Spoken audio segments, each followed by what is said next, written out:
everyone, the future is ours. Halo intelektual muda, selamat datang di podcast Suara Mahasiswa Merdeka. Nah, buat kamu yang belum tahu apa sih podcast Suara Mahasiswa Merdeka itu, jadi ini adalah podcast yang memang memberikan ruang diskusi terkait isu-isu yang lagi rame banget diperbincangkan, apalagi di wilayah Unmer Malang. Dan perkenalkan, aku Kay yang di episode pertama kali ini kita bakal ngobrolin suatu topik yang sebenarnya ini tuh sering banget kita dengar tapi kurang banget untuk dibahas, mungkin karena ada rasa ketakutan tersendiri gitu ya. Dan pastinya aku nggak sendiri, yang pastinya udah ditemenin sama narasumber kita. Cinceng, hai. Halo semuanya. Boleh diperkenalkan dulu nggak sih Bu, namanya siapa? Baik, nama saya Daniar Ega Budiastanti. Teman-teman bisa manggil saya Daniar aja. Saya sehari-harinya sebagai dosen di Fakultas Hukum Universitas Merdeka Malang. Dan kebetulan saya juga salah satu anggota dari tim PPKPT di Universitas Merdeka Malang. Oke, nah Ibu, kan kalau kita ngomongin soal kampus ini ya, pasti orang-orang beranggapan kalau kampus itu ruang belajar untuk mahasiswanya. Iya, ruang yang nyaman, Betul. ruang ternyaman, betul. Apalagi tanpa merasa takut untuk takut untuk melaporkan terkait hal-hal yang seperti itu mungkin Bu ya. Gitu. Tapi ternyata di realitanya itu ternyata banyak sekali mahasiswa yang merasa merasa ada hal-hal yang perlu dilaporkan tapi masih merasa takut itu Ibu ya. Seperti apa itu ya kira-kira ya? Wow, seperti apa nih intelektual muda? Karena biasanya anak-anak yang takut untuk bercerita, nanti kalau misalkan bercerita itu malah nambah masalah baru gitu Ibu ya. Oh gitu ya? Berarti Iya. kayak itu, menyelesaikan masalah dengan masalah baru. Istilahnya gitu. Iya, Jangan betul tapi jangan ya. Iya, betul banget. Nah, untungnya di Unmer itu membentuk Satgas PPKPT Ibu ya. Iya, betul. Dan Ibu Daniar ini adalah salah satu anggota dari Satgas PPKPT. Tapi aku ingin tahu nih Bu, sebenarnya tugas dari Satgas PPKPT ini apa? Oke. Tugas dari Satgas PPKPT itu sebenarnya adalah mengedukasi, melakukan pencegahan, kemudian menangani suatu permasalahan dan menangani suatu permasalahan yang terkait dengan kekerasan yang terjadi di ruang lingkup kampus. Nah, memang PPKPT ini sebenarnya sudah terbentuk lama, yang sebelumnya itu adalah PPKS. Nah, kemudian sejak adanya Permendikbud nomor 55 tahun 2024, nah kita sudah mulai berubah nama menjadi PPKPT. Jadi gini, kalau yang sebelumnya PPKS itu yang dilindungi hanya kekerasan secara seksual saja, tapi kalau melalui Satgas PPKPT kita sudah mencakup seluruh bentuk kekerasan. Nah, apa saja bentuk kekerasannya? Ada kekerasan fisik, nah itu kan juga merupakan bagian dari kekerasan ya. Terus kemudian ada kekerasan pada psikis. Jadi jangan salah nih, kalau misalkan kita semacam silent treatment ya, silent treatment yang berlebihan, itu bukan cenderung menyelesaikan masalah, tapi lebih kepada mengucilkan, dan itu nanti bisa psikis dari korban itu bisa terserang gitu. Jadi itu disebut sebagai kekerasan secara psikis. Nah, kemudian perundungan itu juga kita lindungi, kekerasan secara seksual, kemudian diskriminasi dan intoleransi, yang terakhir itu ada kebijakan yang mengandung kekerasan. Itulah yang kita lindungi saat ini. Berarti ini lebih ke mencangkup tindakan asusila Ibu ya. Oke, betul. Nah, tapi kalau menurut Ibu nih ya, tindakan asusila itu definisinya apa? Kalau menurut Ibu, apalagi di lingkup kampus gitu Ibu ya. Asusila ya. Berarti di sini ada hubungannya dengan susila. Apa itu? Ya berarti melanggar norma kesusilaan. Norma kesusilaan, norma kesopanan yang memang identik dengan penyerangan harga diri seseorang. Kemudian dia lebih menyerang ke seksual, harkat dan martabat seseorang. Itulah yang diserang untuk jenis asusila tadi ya. Nah Ibu, kan banyak sekali mungkin mahasiswa yang diem aja gitu Bu ya, takut untuk melaporkan karena takut nanti dicap yang udah enggak gitu Ibu ya. Tapi sebenarnya apa sih yang membuat mereka takut untuk speak up gitu Ibu? Oke. Jadi saya disclaimer di awal ya. PPKPT ini sangat menjaga kerahasiaan identitas atau apapun baik dari korban maupun pelaku. Makanya untuk seluruh adik-adik mahasiswa, tapi ini sebenarnya enggak untuk mahasiswa aja loh. Untuk tenaga kependidikan, dosen, struktural itu semuanya juga ada di bawah naungan PPKPT ini. Jadi jangan takut untuk speak up. Kenapa kok takut speak up? Rata-rata biasanya memang apa ya? Ada rasa malu. Kemudian biasanya kalau ada hubungan relasi jabatan itu biasanya kita ada sungkan, misalkan antara dosen dengan mahasiswa. Apalagi kalau misalkan dosennya itu adalah dosen pembimbingnya. Nah itu kadang-kadang ada rasa kecemasan di situ. Jangan-jangan nanti saya nggak diluluskan. Ada memang ketakutan seperti itu. Atau hubungan relasi antara atasan dengan bawahan. Nah itu juga bisa menjadi pemicu gitu. Tapi kalau mahasiswa secara umum itu yang pertama itu adalah adanya rasa malu.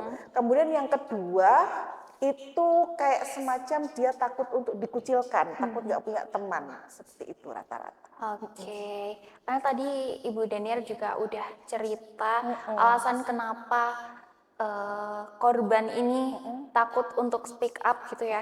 Kira-kira kalau misalkan mau cerita atau lapor ke Satgas PPKPT ini prosesnya gimana Ibu? Oke, prosesnya cukup mudah dan simpel sekali. Adik-adik mahasiswa dan juga mungkin Bapak Ibu dosen, tenaga kependidikan, nah itu bisa membuka di halaman kemahasiswaan. Nanti masuk ke PPKPT terlebih dahulu, nah kemudian nanti diuraikan permasalahannya seperti apa. Nah baru setelah itu, setelah masuk di tim PPKPT, kita akan mengkonfirmasi, mempelajari terlebih dahulu, kemudian mengkonfirmasi. Nah konfirmasi itu kita bukan hanya dari sisi korbannya saja, tapi kita harus adil, kita harus konfirmasi juga ke pelaku, apakah memang betul seperti ini. Nah kemudian dari situ kita mendiskusikan dan nantinya akan ada tiga opsi. Dua deh, maaf. Yang pertama itu adalah terbukti. Kalau terbukti ya berarti kan harus ada tindak lanjut ya. Tindak lanjut, kemudian nanti ada sanksinya. Sanksinya bisa ke sanksi ringan, kemudian sanksi berat, sanksi sedang, kemudian sanksi berat. Nah, berupa apa itu sanksi yang ringan? Mungkin hanya teguran, kemudian kayak semacam permohonan maaf, seperti itu aja. Nah, kemudian kalau yang sedang seperti apa? Yang sedang bisa saja diberhentikan. Nah, itu bisa menjadi sanksi yang sedang. Kemudian untuk sanksi yang berat, biasanya ini masuk ke ranah pidana, Kak.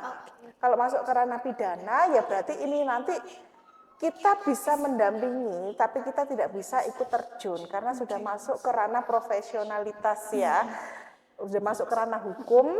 Jadi kita nggak bisa nih menghalang-halangi korban kalau misalkan sudah sampai berat kemudian melapor ke pihak yang berwajib. Nah itu. Tapi kalau misalkan nggak terbukti ya sudah selesai. Oh gitu.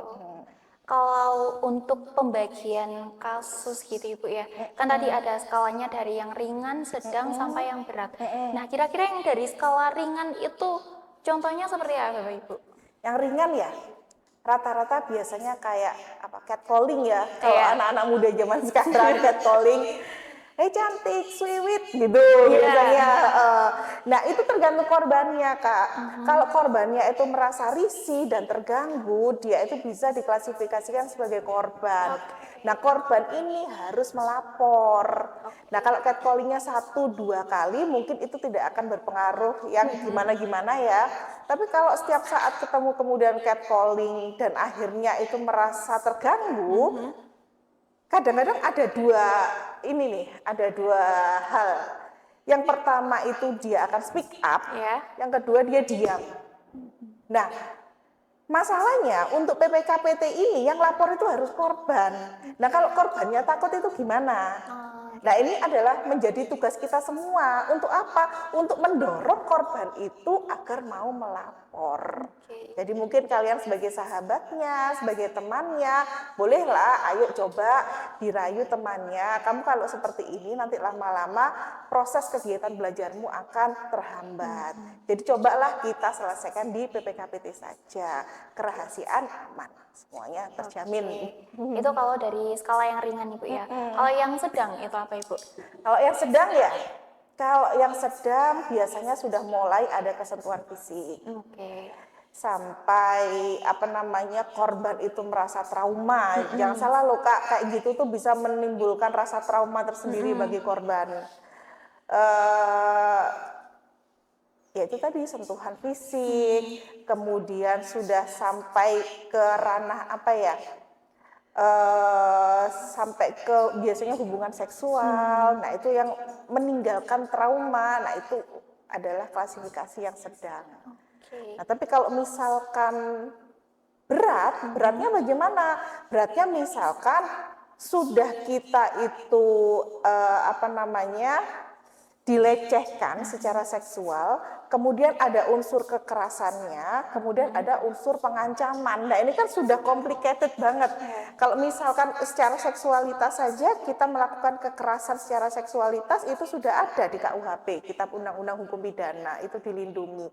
Apalagi nanti sampai masuk ke ranahnya, misalnya ada kekerasannya, kemudian ada pengancaman, kemudian ada penyebaran video atau foto-foto. Nah, itu kan juga sudah mulai masuk ke ranah hukum yang ya tidak bisa disepelekan gitu.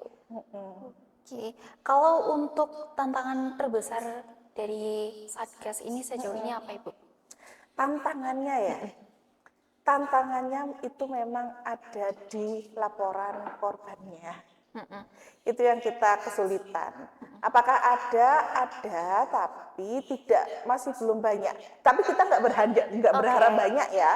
Tapi gini, yang perlu saya garis bawahi itu tidak ada laporan, itu bukan berarti kampus itu menunjukkan, oh kalau ini adalah kampus yang aman. Padahal ternyata di dalamnya itu banyak sekali, tapi nggak berani speak up. Nah, itu adalah tantangan kita. Tapi menurut saya, untuk kampus yang aman, itu adalah kampus di mana korbannya itu berani speak up, dan kemudian Satgas PPKS ini bekerja sesuai dengan job desk-nya. Nah, sehingga di sini timbul stigma dari masyarakat, tuh ternyata kampus ini aman ya untuk kegiatan belajar mengajar. Karena apa? Karena setiap tindakan-tindakan yang mengandung unsur kekerasan itu ternyata dilindungi di sini dan ada Satgasnya, seperti itu. Tapi kalau misalkan di posisi korban itu ingin melapor tapi tidak punya bukti, itu gimana Ibu? Jadi sebenarnya keterangan korban itu kalau dalam undang-undang kekerasan, perlindungan pada perempuan, nah itu sudah dianggap sebagai saksi, bisa dijadikan sebagai alat bukti, karena dia sendiri yang mengalami. Memang kesulitannya itu ada di alat bukti, tapi dengan keterangan dari korban, khusus untuk kekerasan pada perempuan, nah itu bisa untuk dijadikan alat bukti. Seperti itu. Tapi kalau untuk korban yang dirasa sudah ada pertanda untuk ini korbannya udah menuju ke trauma gitu. Apakah itu memang ada sesi konselingnya secara bertahap atau bagaimana Ibu? Ada. Jadi memang kita juga bekerja sama dengan Fakultas Psikologi. Bagaimana kalau misalkan ini korban itu mengalami dampak trauma yang sebegitunya, nah itu akan ada konseling dari kita. Jadi pasca penyelesaian itu nanti akan ada konseling. Kemudian kalau dibutuhkan untuk adanya terapi ya harus diterapi. Kalau misalkan mengarah kepada hal-hal yang kejiwaan sedikit berat gitu ya, mungkin memerlukan bantuan profesionalisme, nah itu kita harus merujuk ke psikiater. Nah, itu adalah kewajiban kita juga sebagai Satgas PPKPT. Gitu. Kalau ngomongin soal korban ini kan tidak menutup untuk perempuan atau laki-laki saja Ibu ya? Betul, iya. Nah, ini kebanyakan orang-orang stigmanya kalau cowok yang lapor itu kayak menunjukkan kalau cowok itu lemah gitu Ibu. Tapi pernah nggak sih Ibu itu kayak menangani kasus yang kayak gitu? Oke. Kalau yang kekerasannya dialami oleh laki-laki, selama ini belum ada, memang rata-rata perempuan. Tapi apakah itu ada? Ada, ada. Kekerasan yang dialami oleh laki-laki dan dilakukan oleh perempuan itu ada memang. Tapi hanya saja di Universitas Merdeka Malang, ya alhamdulillah masih belum ada dan semoga tidak ada. Hanya ada beberapa kasus yang memang itu notabene diklasifikasi ringan. Klasifikasi ringan, ada juga yang klasifikasi sedang. Tapi kalau berat sudah ada belum ya? Belum ada laporan belum. Oke, kan tidak menutup kemungkinan cewek dan cowok itu pasti ada masanya menjadi korban gitu Bu ya. Ada nggak sih Bu peran, bukan peran sih, lebih ke pesan buat mahasiswa yang pernah Ibu ini kasusnya pernah Ibu itu mungkin kayak memberi pesan kepada mahasiswa gitu. Oke. Pesan yang selama ini saya sampaikan, baik dalam sosialisasi atau kegiatan apa itu, tolong yang pertama adalah jaga diri kalian terlebih dahulu. Tapi kalau ada dalam suatu kondisi kalian mengalami kekerasan, itu tolong jangan takut untuk speak up. Kami ada untuk kalian. PPKPT dan Universitas Merdeka Malang itu ada untuk kalian. Nah kemudian bagaimana kalau itu sudah terjadi, pesan yang saya sampaikan adalah selalu ayo bangkit, ayo kita sembuh bersama. Anggaplah kami ini adalah sebagai, terserah kalian mau nganggap kakak itu nggak apa-apa, menganggap orang tua nggak apa-apa, artinya jangan tertutup pada kami, terbuka seperti keluarga sendiri. Jadi dengan begitu ya, rasa kekeluargaan itu kan pasti ada. Kemudian nanti berangsur-angsur, insya Allah lah korban itu akan membaik. Oke, selain ke korban mungkin untuk teman-teman yang ada di lingkup kampus gitu, mungkin ada nggak sih pesan yang pingin Ibu sampaikan gitu, siapa tahu tidak mengalami hal yang sama gitu Ibu. Oke, itu tadi, tolong jaga diri, jaga pergaulan, karena memang di sini kan dunia ini sudah sangat luas sekali ya medianya. Tidak hanya bertemu secara fisik saja, tapi secara media sosial pun apakah kita memungkinkan untuk mendapatkan kekerasan, sangat mungkin sekali. Jadi minta tolong dibatasi pergaulannya, kita kembali lagi ke tujuan kita datang ke Universitas Merdeka Malang, yaitu untuk menuntut ilmu dan belajar. Mari kita ciptakan suasana kegiatan belajar mengajar yang sesungguhnya, yang aman, yang tenang, yang damai, bebas dari kekerasan. Oke, terima kasih Ibu. Dan ternyata peran dari Satgas PPKPT ini juga wow sekali ya Ibu, apalagi di lingkup kampus ini buat intelektual muda yang mungkin takut untuk melapor gitu, boleh banget untuk bisa cerita-cerita atau konseling dulu Ibu ya ke Satgas PPKPT karena memang di Unmer ini harapannya supaya menciptakan kampus yang aman dan nyaman untuk belajar bagi mahasiswanya serta nyaman dan aman bagi orang-orang yang terlibat di dalam Unmer Malang sendiri. Terima kasih banyak Ibu udah menyempatkan waktunya hari ini, sudah memberi ilmu juga, apalagi terkait apa ya, pesan terus tahapan buat mahasiswa yang sekiranya takut nih untuk melapor atau apapun itu yang berhubungan dengan tindakan asusila gitu ya. Nah buat intelektual muda, buat kamu yang ingin melapor terkait hal-hal yang ingin kamu ceritakan mungkin ya, yang sudah kamu pendam selama ini, boleh banget untuk langsung hubungi di mana Ibu kalau boleh tahu? Ketuanya ada di Bu Eka, Ibu ada di Eka? psikologi, kemudian nanti anggotanya ada saya. Nah untuk lebih lengkapnya, adik-adik mahasiswa bisa mengunjungi halaman web kemahasiswaan, kemudian masuk ke Satgas PPKPT. Oke, intelektual muda, jadi jangan takut untuk melapor karena takutnya nanti juga akan menghambat kegiatan kita pada sehari-hari ya Ibu. Betul. Nah buat intelektual muda, aku ucapin sampai jumpa dan sampai bertemu di episode berikutnya karena pastinya kita akan membahas sesuatu yang pastinya lebih menarik lagi. So, sampai jumpa. Bye.